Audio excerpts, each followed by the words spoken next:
Bonjour à tous et bienvenue sur ma chaîne YouTube, ici Yohan Meyer. Aujourd'hui nous allons voir dans Wireshark les Stream Index. Le Stream Index permet de voir une session TCP ou UDP. Ça, parce que quand on affiche tous les paquets, on ne sait pas dans quelle session on est, si c'est la même session TCP ou UDP. Wireshark nous facilite le travail. Il suffit d'afficher les bons filtres ou les bonnes colonnes. Nous allons voir comment faire. Donc là dans Wireshark, j'ai ma trace réseau, il y a 455 paquets. Mais dedans j'ai plusieurs sessions UDP ou TCP. Donc pour pouvoir voir rapidement, c'est très simple. Bon, là on va commencer par UDP. Je clique sur mon paquet DNS, par exemple, comme je sais que c'est de l'UDP. Je déroule le User Datagram Protocol et je vois qu'il y a la Stream Index. Ce qu'il faut savoir, Wireshark la première session UDP ou TCP, il met la Stream Index à 0. Ça commence toujours par 0 jusqu'à X. Tout dépend le nombre de sessions TCP ou UDP que l'on a dans notre trace réseau. Donc je peux faire clic droit, appliquer en colonne.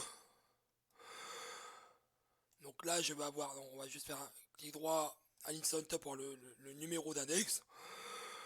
Donc là c'est une session UDP. J'ai une autre session UDP qui commence par 1.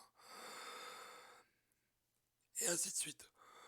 Donc ce qu'on va faire, je vais la renommer. On va faire edit colonne. Et là on va marquer UDP stream index. On va marquer UDP car Wireshark met le même nom sur stream index. Donc là on va mettre UDP, comme ça on l'a bien dans un coin.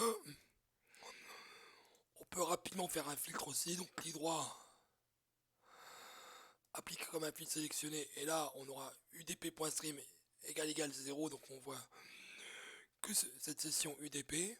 Donc là on voit que c'est une requête et une réponse DNS. Voilà, maintenant on peut faire pareil pour TCP. Donc, voilà, hop, on voit que là c'est protocole TCP, donc je vais aller dans le détail du paquet, je vais dérouler transmission contrôle protocole et tout au début j'ai trouvé le stream index là 0, donc c'est ma première session TCP et je vais l'appliquer en colonne. Vous comprenez pourquoi j'ai renommé, parce que c'est marqué stream index aussi. Et pareil pour l'UDP. Donc là on va la renommer aussi, éditer colonne. Donc faites clic droit, éditer colonne. Et là je vais marquer TCP stream index. Et je vais faire OK. Et je peux zoomer sur une session TCP, donc je fais clic droit, suivre flux TCP. Et là j'ai que ma session TCP qui m'intéresse, TCP stream 0. On voit pas d'autres sessions TCP stream et ni de l'UDP, car on a bien fait un puis sur tcp.stream égale 0. Et si j'ai envie de pas afficher que ce soit une session TCP ou une autre session UDP particulière, dans mon fil je mets un point d'exclamation devant. Je vais rentrer, là j'ai tout sauf la session TCP stream 0. On voit que la première session TCP stream est égale à 1. On ne voit pas la 0 apparaître avant. Donc voilà, c'est terminé pour aujourd'hui. C'était pour vous montrer comment on affichait différentes sessions TCP et UDP dans Wireshark.